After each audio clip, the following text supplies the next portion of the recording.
j'aimerais partager avec vous une vérité essentielle parmi les nombreuses richesses contenues dans la parole de Dieu. Il existe une révélation profonde concernant la guérison divine.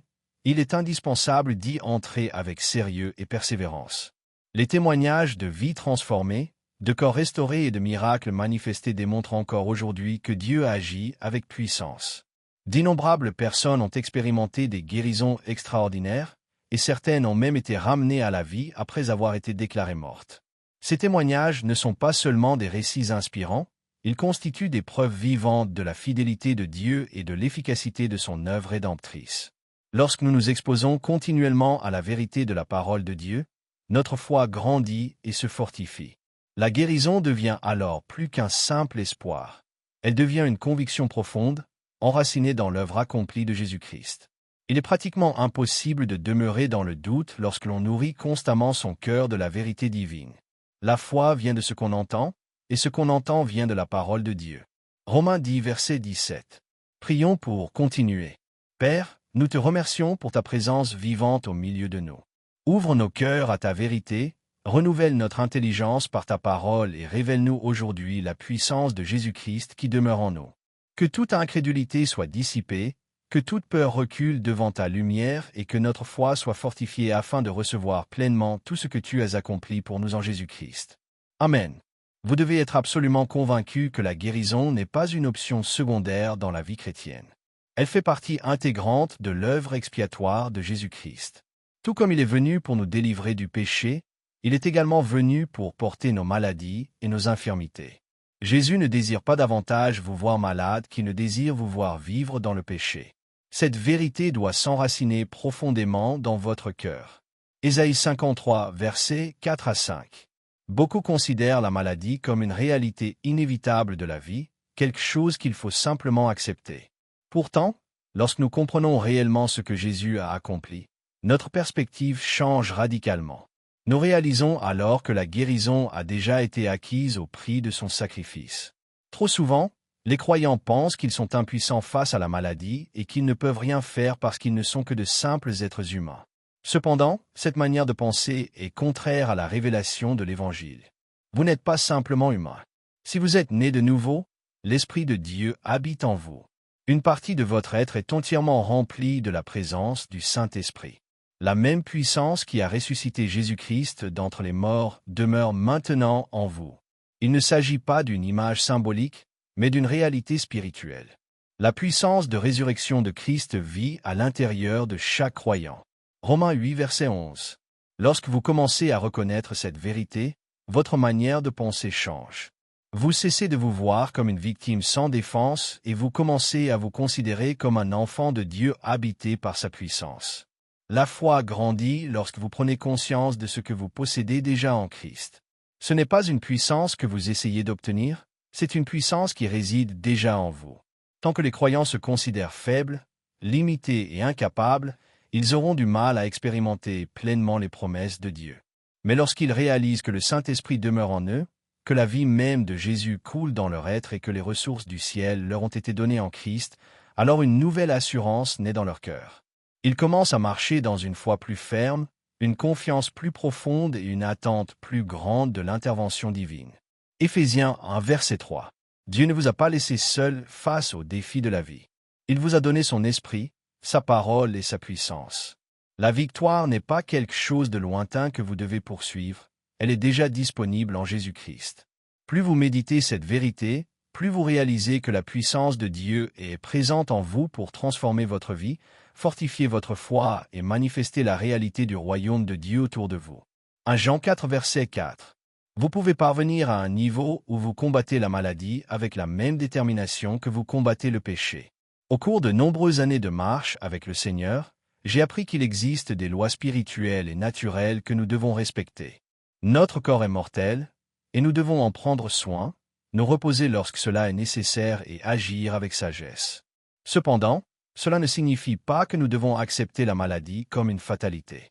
Beaucoup considèrent cette manière de penser comme de l'arrogance. Pourtant, il ne s'agit pas d'orgueil, mais d'une compréhension profonde de ce que Jésus-Christ a accompli pour nous. Il nous a donné son autorité et sa puissance. L'Écriture déclare « Résistez au diable, et il fuira loin de vous. Jacques 4, verset 7. Cette promesse est réelle. Nous avons reçu l'autorité nécessaire pour nous opposer aux œuvres de l'ennemi.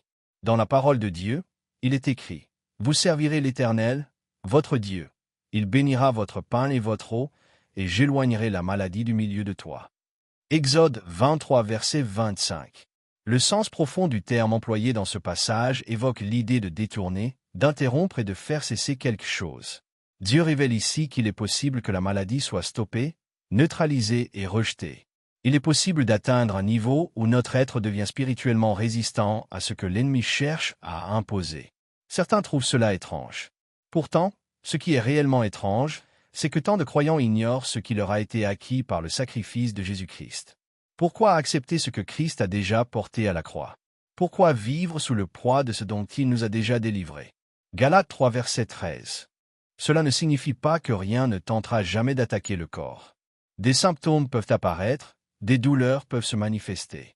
Mais la question essentielle est la suivante: comment réagissons-nous? Lorsque quelque chose cherche à s'installer, devons-nous immédiatement l'accepter et nous identifier à cette condition? Ou devons-nous exercer notre autorité en déclarant la vérité de Dieu? Lorsque la douleur tente de s'imposer, la foi répond: « Au nom de Jésus, je suis guéri. » Au lieu d'accorder une place à la maladie dans nos pensées, nous devons lui résister par la parole de Dieu. Car nous ne combattons pas pour obtenir la victoire, nous combattons à partir de la victoire que Jésus-Christ a déjà remportée pour nous. Et lorsque cette vérité descend de notre intelligence jusque dans notre esprit, alors la foi devient vivante, puissante et capable de manifester les réalités du royaume de Dieu dans notre existence quotidienne. 2 Corinthiens 10, versets 3 à 5. Beaucoup de croyants pensent ne pas posséder une telle autorité. Pourtant, cette manière de penser explique souvent pourquoi ils demeurent dans la défaite spirituelle.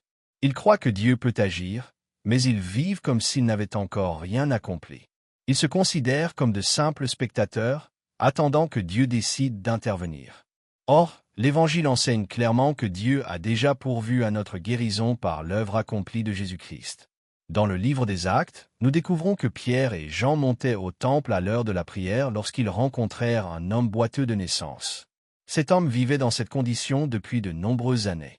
Lorsqu'il leur demanda de l'argent, Pierre lui répondit avec une assurance extraordinaire: « Je n'ai ni argent ni or, mais ce que j'ai, je te le donne. Au nom de Jésus-Christ de Nazareth, lève-toi et marche. » Acte 3, verset 6. Quelle déclaration remarquable! Pierre n'a pas dit: « Je vais prier pour voir si Dieu veut te guérir. » Il a affirmé posséder quelque chose qu'il pouvait transmettre. Il savait que la puissance de Dieu demeurait en lui. Puis il prit cet homme par la main, le releva, et aussitôt ses pieds et ses chevilles furent affermis.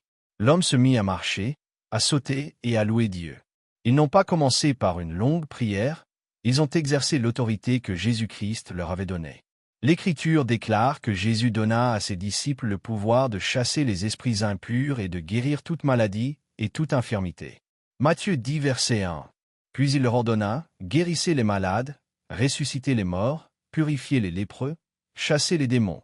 Vous avez reçu gratuitement, donnez gratuitement. » Matthieu 10, verset 8. Remarquez que Jésus ne leur demanda pas de supplier Dieu pour qu'il guérisse les malades. Il leur commanda d'exercer l'autorité qu'ils avaient reçue. Beaucoup de prières demeurent sans puissance parce qu'elles reposent sur l'idée erronée que nous ne possédons rien et que nous attendons encore que Dieu accomplisse ce qu'il a déjà réalisé. Pourtant, Jésus nous a donné son autorité et sa puissance. Si vous êtes nés de nouveau et remplis du Saint-Esprit, la même puissance qui a ressuscité Jésus-Christ d'entre les morts habite en vous. Romains 8, verset 11.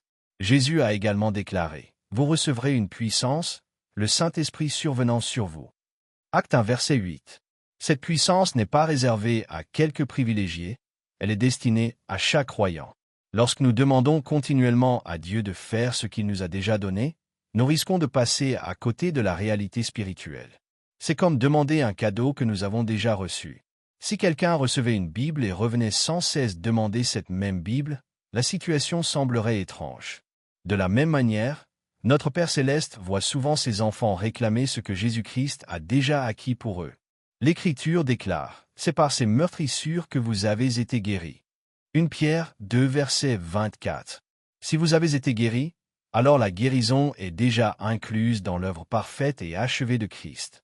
La question n'est donc pas de savoir si Dieu veut guérir, mais comment recevoir et manifester ce qu'il a déjà accordé. Beaucoup demandent alors, si cela est vrai, pourquoi suis-je encore malade? La réponse commence par une compréhension juste de la foi. J'ai connu un homme de Dieu, aujourd'hui auprès du Seigneur, qui avait vu de puissants miracles se produire lors de campagnes d'évangélisation en Afrique. Des aveugles recouvraient la vue, des infirmes marchaient et des vies étaient radicalement transformées. Le lendemain, dans les rues, des foules cherchaient à le toucher. Au début, il cherchait à détourner l'attention de lui-même afin que toute la gloire revienne à Jésus-Christ. Mais le Seigneur lui rappela un jour que lorsque Jésus entra à Jérusalem monté sur un ânon et que la foule criait « Hosanna !», personne ne rendait hommage à l'animal.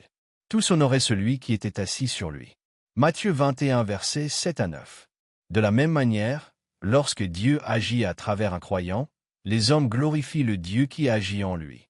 Notre problème est souvent que nous ne reconnaissons pas la puissance que Dieu a placée en nous. Nous nous voyons faibles, alors que Dieu nous a rendus participants de sa nature divine et dépositaires de son autorité. 2 Pierre 1 verset 4. Lorsque nous comprenons cette vérité, notre manière de vivre, de prier et de croire est complètement transformée. Dans l'Évangile selon Marc, nous découvrons l'histoire de la femme atteinte d'une perte de sang depuis 12 ans. Marc 5 versets 25 à 34. 12 années de souffrance avaient profondément marqué non seulement son corps, mais également son âme.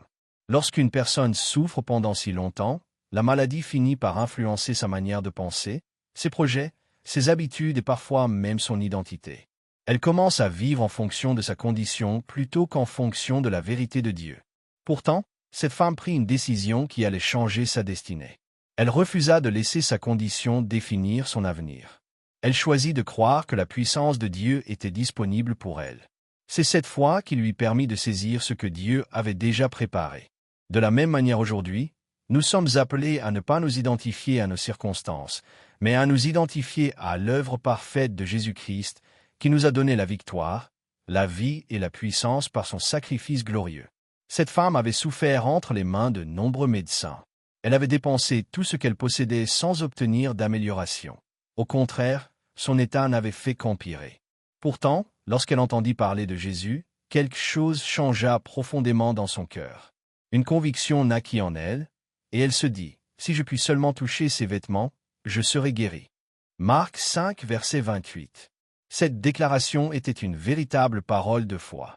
Elle ne disait pas, « Peut-être serai-je guérie », mais elle affirmait avec assurance, « Je serai guérie. » Lorsqu'elle toucha le vêtement de Jésus, la source de son mal se tarit immédiatement, et elle sentit dans son corps qu'elle était guérie de son affliction. Jésus s'arrêta alors et demanda, « Qui a touché mes vêtements ?» Les disciples furent étonnés, car la foule le pressait de toutes parts. Marc 5 versets 29 à 31. Beaucoup touchaient Jésus physiquement, mais une seule personne le toucha par la foi. Cette femme établit une connexion spirituelle avec la puissance de Dieu. Jésus lui déclara alors, « Ma fille, ta foi t'a sauvée. Va en paix et sois guérie de ton mal. » Marc 5 verset 34. Remarquez qu'il attribua sa guérison à sa foi. Cela démontre que Dieu a placé en chacun de nous la capacité de recevoir ce qu'il a déjà préparé. Bien sûr, il est parfois nécessaire de recevoir l'aide et la prière d'autres croyants, et il n'y a aucune honte à cela. Cependant, notre objectif doit être de grandir jusqu'à ce que notre propre foi saisisse pleinement les promesses de Dieu. Nous devons progresser jusqu'à vivre dans la conscience constante que la puissance de guérison de Dieu demeure déjà en nous. La réalité actuelle est que l'on trouve souvent autant de personnes malades dans les églises que dans le monde. Pourtant, ce n'est pas ce que Dieu désire. Il ne s'agit pas ici d'une parole de condamnation, mais d'un appel à grandir dans la foi et dans la compréhension de notre héritage en Jésus-Christ. La plupart des croyants pensent que Dieu examine individuellement chaque personne afin de décider s'il accordera ou non la guérison. Ils imaginent qu'il évalue leurs mérites, leurs œuvres ou leurs performances spirituelles. Pourtant, l'Évangile révèle une réalité différente. La puissance de Dieu est déjà disponible. La véritable question est de savoir si nous allons nous connecter à cette puissance par la foi.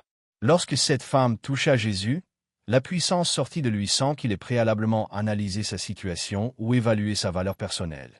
Cela nous montre que les réalités spirituelles fonctionnent selon des principes établis par Dieu lui-même. Jésus ne choisissait pas arbitrairement qui il allait guérir. Partout où la foi répondait à la puissance de Dieu, les miracles se produisaient. À plusieurs reprises, les évangiles déclarent qu'il guérit tous ceux qui venaient à lui. Lorsque certains ne furent pas guéris, ce n'était pas parce que Dieu refusait de les bénir, mais parce que l'incrédulité empêchait la réception de ce qu'il désirait donner. Marc 6, versets 5 à 6. Matthieu 13, verset 58 déclare également que Jésus ne fit pas beaucoup de miracles dans sa propre région à cause de leur incrédulité. Ainsi, le problème n'est pas que Dieu refuse de guérir. La puissance de Dieu est disponible. Le véritable enjeu consiste à établir une connexion vivante avec lui par une foi qui croit, qui reçoit et qui agit conformément à sa parole. Permettez-moi d'illustrer cette vérité par l'exemple de l'électricité. En ce moment même, nous utilisons l'électricité dans ce bâtiment. La compagnie électrique produit l'énergie et la met à notre disposition. Cependant, une fois cette énergie acheminée jusqu'à nous, son utilisation dépend de notre responsabilité. Si nous voulons de la lumière, faire fonctionner des appareils ou alimenter un système de climatisation, nous n'avons pas besoin d'appeler la compagnie d'électricité pour la supplier de nous fournir de l'énergie.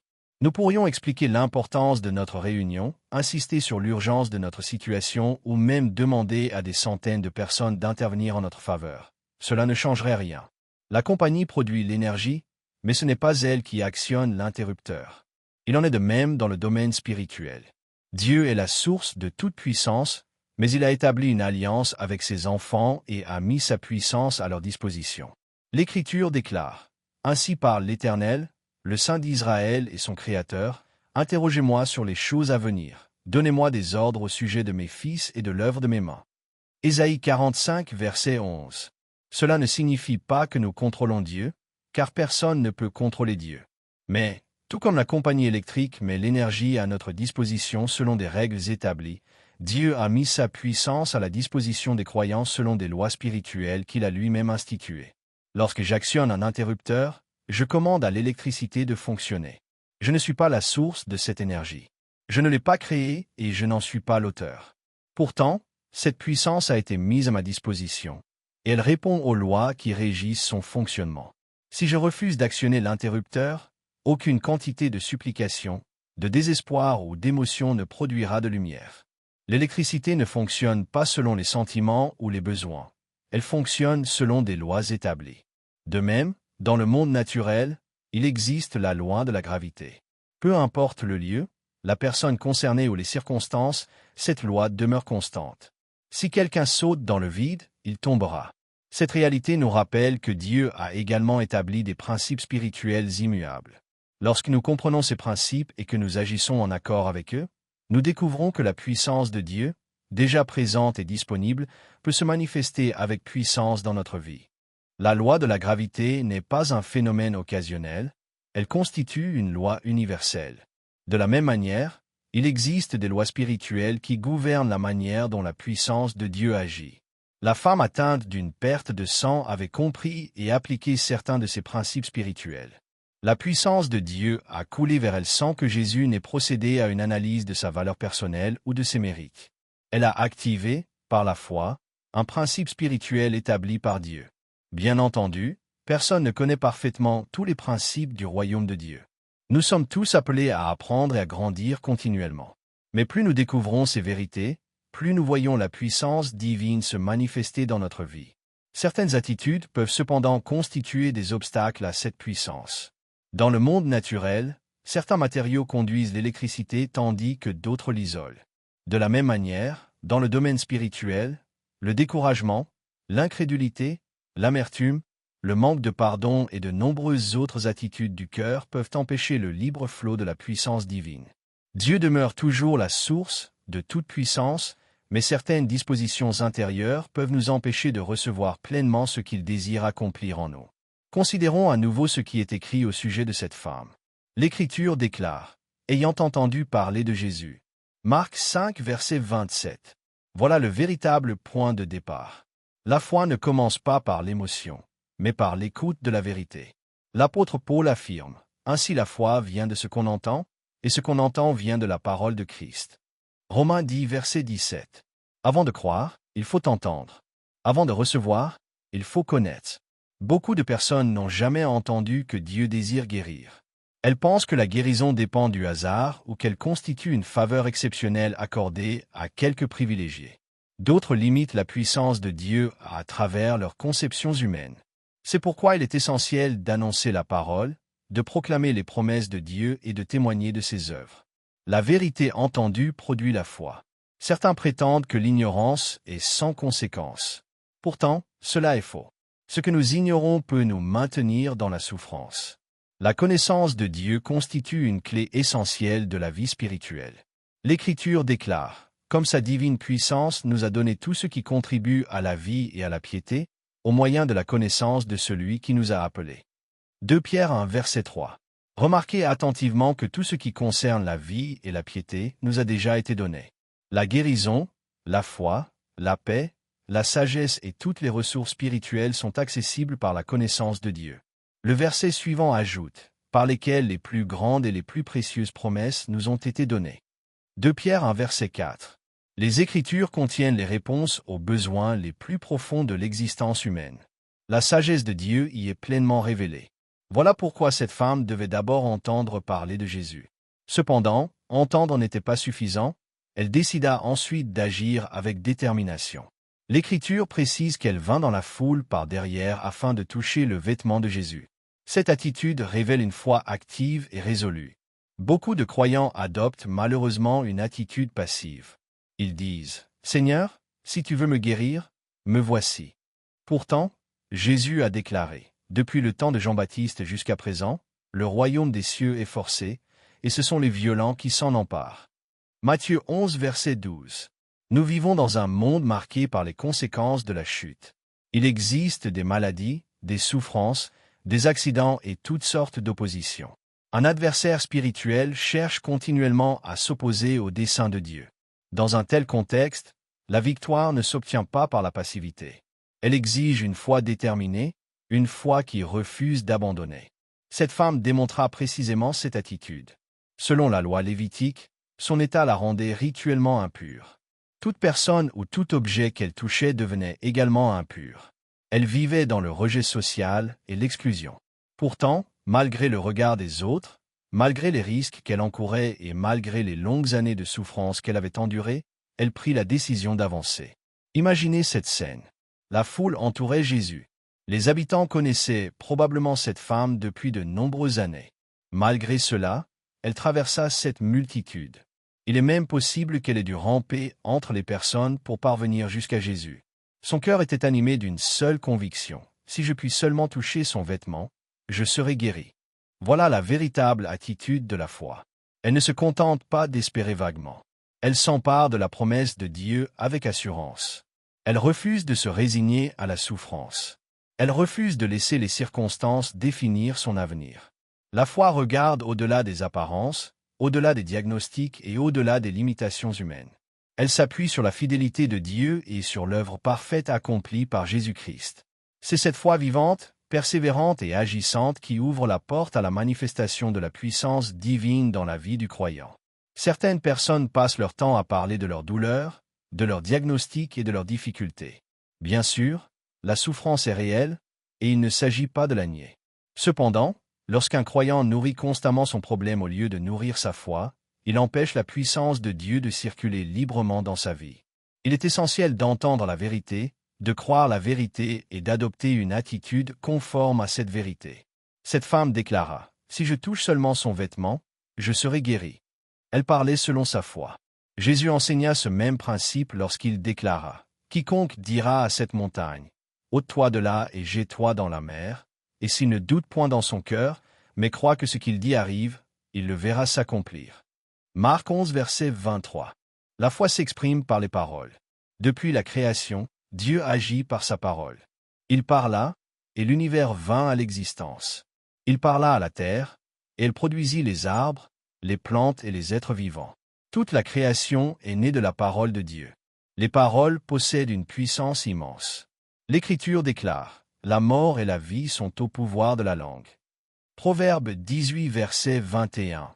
Voilà pourquoi il est essentiel de surveiller nos paroles. Beaucoup de personnes parlent constamment de leurs échecs, de leurs peurs et de leurs maladies. Pourtant, Jésus nous appelle à parler selon la foi. Au lieu de simplement raconter nos problèmes, Nous devons proclamer les promesses de Dieu et déclarer ce que sa parole affirme à notre sujet. Cette femme ne fit pas que croire intérieurement. Elle parla. Elle ne fit pas seulement parler sa foi, elle l'accompagna d'actions. Elle persévéra malgré les obstacles, malgré les risques et malgré les années de souffrance. Sa foi fut accompagnée d'une détermination inébranlable. Ces principes révèlent une vérité fondamentale. Dieu n'est pas au ciel, les bras croisés, attendant que nous prions davantage ou que nous méritions davantage sa faveur. Il a déjà tout pourvu à travers l'œuvre parfaite de Jésus-Christ. Son désir est de faire parvenir sa vie et sa puissance à ses enfants. Cependant, cette puissance agit selon les lois spirituelles qu'il a lui-même établies. De la même manière qu'il est impossible d'utiliser l'électricité sans respecter les lois qui la gouvernent, il est nécessaire de comprendre et d'appliquer les principes du royaume de Dieu. Peu importe que nous apprécions ou non ces lois, elles demeurent inchangées. La sagesse consiste à les découvrir, à s'y soumettre et à coopérer avec elle afin de voir la puissance de Dieu se manifester pleinement dans notre vie. Si vous adoptez une attitude passive en attendant simplement que Dieu fasse tout à votre place, vous risquez de passer à côté de ce qu'il a déjà mis à votre disposition. Peu importe ce que nous pensons ou ressentons, nous ne sommes pas ceux qui établissent les lois spirituelles. Dieu les a établies, et notre responsabilité consiste à les découvrir, à les comprendre et à marcher en accord avec elles. Ce que nous avons partagé jusqu'ici ne représente qu'une petite partie de ces vérités. Pourtant, si vous saisissez ce principe fondamental, cela peut transformer complètement votre manière de voir Dieu, la foi et la guérison. J'ai connu des personnes qui avaient prié pour des malades et qui, après avoir vu certains mourir malgré leurs prières, sont devenues profondément déçues. Certaines ont même cessé de prier pendant plusieurs semaines tant elles étaient en colère contre Dieu. Je peux comprendre leur douleur humaine. Cependant, toute personne qui nourrit du ressentiment envers Dieu révèle, en réalité, qu'elle ne connaît pas encore pleinement son cœur. Elle connaît peut-être certaines vérités à son sujet, mais elle ne connaît pas encore la profondeur de son amour. Dieu a tant aimé le monde qu'il a envoyé son Fils unique afin de nous sauver. Jean 3, verset 16. Jésus a porté nos péchés, nos souffrances et nos maladies. Il a payé le prix complet de notre rédemption. Il n'est jamais, absolument jamais, dans le cœur de Dieu qu'une personne demeure captive de la maladie. Dieu n'est pas celui qui refuse de guérir. Bien souvent, c'est notre ignorance des vérités spirituelles qui nous empêche de recevoir pleinement ce qu'il a déjà accompli. Nous attendons souvent que Dieu agisse, alors qu'il nous appelle à exercer l'autorité qu'il nous a déjà donnée. Nous parlons parfois continuellement de nos problèmes. Nous entretenons des paroles négatives. Nous nous identifions à nos symptômes, et nous renforçons involontairement ce que nous désirons pourtant voir disparaître. Pourtant, Dieu est un Dieu d'ordre, et son royaume fonctionne selon des principes spirituels précis. Prenons encore l'exemple de la gravité.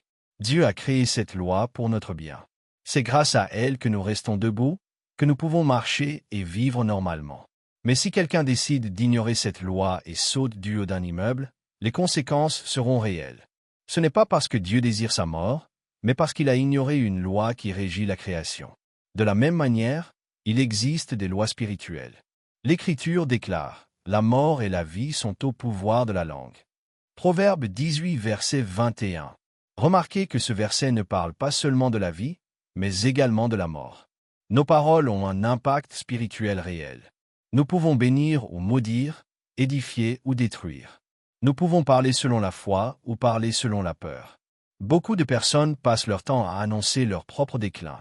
Elles déclarent constamment qu'elles vieillissent mal, qu'elles deviennent faibles, qu'elles s'attendent à tomber malades comme tout le monde. Elles parlent comme le monde parle et finissent souvent par récolter ce que leurs paroles ont continuellement nourri. Ce n'est pas parce qu'une chose est acceptée par la majorité qu'elle reflète la volonté de Dieu. La vérité est simple, Dieu a déjà accompli son œuvre. Jésus-Christ est assis à la droite du Père. Son œuvre rédemptrice est achevée. Il n'est pas en train d'examiner chaque individu pour décider arbitrairement qui mérite d'être guéri ou non. La parole de Dieu déclare, c'est par ces meurtrissures que vous avez été guéris. 1 Pierre 2, verset 24. Si cette guérison a déjà été acquise, alors notre responsabilité consiste à nous en saisir par la foi, à la confesser avec assurance et à marcher chaque jour dans la pleine conscience de ce que Jésus-Christ a déjà accompli pour nous par sa victoire à la croix. Au lieu de supplier Dieu de faire ce qu'il a déjà accompli, nous devons apprendre à parler selon sa parole, à nous tenir fermement sur ses promesses et à développer une foi persévérante. Il est parfois nécessaire d'éprouver une sainte indignation face à la maladie. Il faut refuser de lui accorder la moindre place, même lorsqu'elle se présente sous une forme apparemment insignifiante. Lorsque la moindre faiblesse ou la moindre douleur apparaît, beaucoup l'acceptent immédiatement comme une réalité normale. Pourtant, la fidélité dans les petites choses prépare aux grandes victoires. Si nous ne développons jamais notre foi dans les situations ordinaires, comment pourrons-nous demeurer fermes lorsque des défis plus importants se présenteront? La foi se fortifie par l'exercice. Il ne s'agit pas ici de condamner ceux qui utilisent des moyens naturels ou des traitements médicaux. Il s'agit plutôt de comprendre que Dieu nous appelle à grandir dans la confiance envers sa parole et à apprendre progressivement à marcher dans l'autorité qu'il nous a donnée. Puis vint un moment où l'Assemblée fut invitée à répondre par la foi. Ceux qui souffraient de douleurs physiques furent encouragés à se lever. L'objectif n'était pas simplement de recevoir une prière supplémentaire, mais de prendre conscience que la puissance de résurrection de Jésus-Christ habite en chaque croyant. Il fut rappelé que la guérison n'est pas uniquement quelque chose que l'on attend passivement de Dieu. Elle est une réalité que l'on reçoit en s'appropriant les promesses divines. Chacun fut invité à parler à son propre corps avec foi, à exercer l'autorité spirituelle que Dieu lui a donnée et à déclarer la vérité de sa parole. Alors une prière fut élevée. Père céleste, au nom de Jésus, nous te remercions parce que ta parole déclare, lui qui a porté lui-même nos péchés en son corps sur le bois, afin que, mort au péché, nous vivions pour la justice. Lui, par les meurtrissures duquel vous avez été guéris. 1 Pierre 2 verset 24. Nous te remercions parce que Jésus a porté nos maladies et nos infirmités. La guérison fait partie de l'héritage que tu nous as accordé dans le salut. Pardonne-nous les moments où nous avons été passifs, où nous avons accepté ce que tu nous appelais à combattre. Merci parce que nous ne sommes pas seulement des êtres humains limités. Nous sommes nés de nouveau. Ton esprit habite en nous. La puissance surnaturelle qui a ressuscité Jésus-Christ d'entre les morts vit en nous. Romains 8 verset 11. Ainsi, au nom de Jésus, nous exerçons maintenant l'autorité que tu nous as donnée. Nous commandons à la guérison déjà acquise à la croix de se manifester dans nos corps. Nous parlons à toute douleur et nous lui ordonnons de partir maintenant, au nom de Jésus-Christ. Nous commandons à toute faiblesse, à toute infirmité et à toute maladie de disparaître. Nous déclarons la restauration des articulations, des os, des muscles, des nerfs et de tous les organes du corps. Nous proclamons la guérison du dos, des épaules, des hanches, des genoux et des pieds. Nous déclarons la restauration des nerfs affectés, la disparition des inflammations et la paix dans chaque partie du corps. Nous parlons également à toute douleur dentaire, à toute affection des sinus et à toute souffrance chronique, et nous déclarons la guérison au nom de Jésus. Nous proclamons que toute forme d'arthrite doit quitter ces corps. Nous ordonnons à toute oppression physique de s'en aller maintenant. Nous te remercions, Seigneur, parce qu'il n'y a rien d'impossible pour toi. Nous te louons parce que ta puissance agit encore aujourd'hui. Nous te remercions parce que, par les meurtrissures de Jésus-Christ, nous avons été guéris, et maintenant nous choisissons de te louer. Nous te rendons grâce non pas en fonction de ce que nous ressentons, mais en fonction de ce que ta parole déclare. Nous te remercions pour ton amour, pour ta fidélité et pour la puissance de ton esprit qui agit dans nos vies. Nous proclamons que rien n'est trop difficile pour toi et que ton œuvre est parfaite. Au puissant nom de Jésus-Christ. Amen. Il ne restait alors que quelques instants, mais il était important d'attirer l'attention sur une réalité remarquable. Parmi ceux qui avaient reçu la prière, plusieurs avaient déjà constaté un changement réel dans leur corps. Il ne s'agissait pas simplement d'un espoir ou d'un désir que quelque chose se produise. Il s'agissait de personnes pouvant déjà témoigner que la douleur avait disparu et que la guérison avait commencé à se manifester. Ceux qui avaient constaté la disparition complète de leur douleur furent invités à se lever. Immédiatement, de nombreuses personnes se mirent debout dans toute l'assemblée. C'était un témoignage vivant de la puissance de Dieu à l'œuvre. La joie et la reconnaissance remplissaient le lieu, alors que chacun pouvait constater ce que le Seigneur était en train d'accomplir. Certaines personnes n'avaient pas encore vérifié leur état. Elles furent encouragées à faire ce qu'elles ne pouvaient pas faire auparavant, à tester leurs mouvements et à agir selon leur foi. Très souvent, c'est lorsque nous mettons notre foi en action que nous découvrons ce que Dieu a déjà commencé à accomplir. L'Assemblée observa alors un grand nombre de personnes témoignant d'une amélioration immédiate. Beaucoup rapportaient que leur douleur avait disparu. D'autres pouvaient désormais effectuer des mouvements qui leur étaient auparavant impossibles.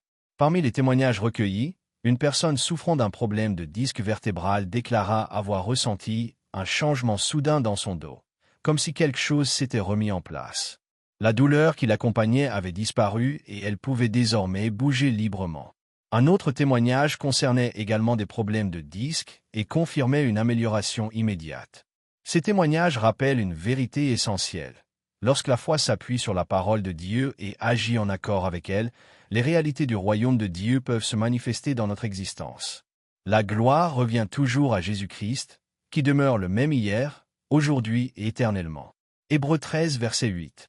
Plusieurs personnes qui souffraient de neuropathie et de douleurs aux pieds affirmèrent que leur douleur avait complètement disparu. Là où il y avait auparavant de l'inconfort, des engourdissements et de la souffrance, elles ressentaient désormais un soulagement réel et une paix nouvelle. D'autres témoignèrent d'une guérison au niveau des épaules. Certaines personnes purent lever les bras et effectuer des mouvements qu'elles n'étaient plus capables d'accomplir auparavant. La liberté retrouvée dans leurs articulations constituait pour elles une preuve tangible de l'intervention de Dieu. Des témoignages semblables furent également rapportés concernant les hanches. Des personnes souffrant de douleurs chroniques ou d'arthrite constatèrent une amélioration immédiate. Là où la douleur limitait leurs mouvements, elles expérimentaient désormais davantage de liberté. Même depuis les balcons, des voix s'élevèrent pour raconter ce que Dieu venait d'accomplir. Certains parlaient d'une hanche restaurée, d'autres d'une épaule guérie. Partout dans l'assemblée, les témoignages se multipliaient, suscitant l'émerveillement, la reconnaissance et la louange. L'atmosphère était remplie de gratitude. Ce n'était pas seulement la disparition de douleurs physiques qui réjouissait les cœurs, mais surtout la confirmation que Jésus-Christ est vivant, qu'il agit encore aujourd'hui et que sa puissance demeure inchangée. La réunion touchait à sa fin, mais le message restait profondément gravé dans les esprits. Dieu est fidèle à sa parole. Ce qui a été promis dans les Écritures demeure vrai aujourd'hui. Les témoignages entendus n'avaient pas pour but de glorifier des hommes, mais de rendre témoignage à la bonté, à la fidélité et à la puissance de Dieu, afin d'encourager chacun à placer sa confiance en lui. La foi n'est pas une simple espérance incertaine. Elle est la ferme assurance des choses que l'on espère et la démonstration de celles que l'on ne voit pas encore. Hébreux 11, verset 1. Dieu nous appelle à connaître sa parole, à croire ses promesses, à parler selon la vérité qu'il a révélée et à marcher chaque jour dans l'autorité qu'il nous a accordée en Jésus-Christ. Nous ne sommes pas appelés à vivre dans la peur, le doute ou la résignation, mais dans la conscience de l'œuvre parfaite accomplie à la croix. Jésus-Christ a porté nos péchés, nos souffrances et nos infirmités. Il nous a réconciliés avec le Père, nous a donné son esprit et nous a rendus participants de sa vie divine. Par conséquent, notre confiance ne repose pas sur nos capacités, nos émotions ou nos circonstances, mais sur la fidélité immuable de Dieu. Ainsi, dans un esprit de reconnaissance et de louange, l'Assemblée fut invitée à remercier le Seigneur pour son œuvre, à continuer de marcher dans la foi et à demeurer fermement attaché aux promesses de sa parole. Chacun fut encouragé à persévérer, à fortifier sa foi par l'écoute des Écritures et à garder les yeux fixés sur Jésus-Christ, l'auteur et le consommateur de la foi. Hébreux 12, verset 2. Car cette vérité demeure éternellement. Jésus-Christ est le même hier, aujourd'hui et éternellement. Hébreux 13, verset 8. Que cette révélation transforme profondément votre manière de penser, fortifie votre foi et vous conduise à expérimenter toujours davantage la réalité de la présence, de la puissance et de l'amour de Dieu dans votre vie. Prions ensemble. Père céleste, nous te remercions pour ta fidélité, pour ta grâce et pour l'œuvre parfaite accomplie par Jésus-Christ. Nous te remercions parce que ta parole demeure éternelle et que tes promesses ne faillissent jamais. Fortifie notre foi, renouvelle notre intelligence par ton esprit et aide-nous à marcher chaque jour dans la vérité de ton royaume. Apprends-nous à te faire confiance au-delà des circonstances, à parler selon ta parole et à demeurer ferme dans les promesses que tu nous as données. Que ta paix remplisse nos cœurs, que ta puissance se manifeste dans nos vies et que notre existence entière rende gloire à ton saint nom. Nous déclarons que rien n'est impossible à notre Dieu, que ton amour demeure pour toujours et que ta grâce nous suffit en toutes choses. Au nom puissant de notre Seigneur et Sauveur Jésus-Christ, nous prions. Amen.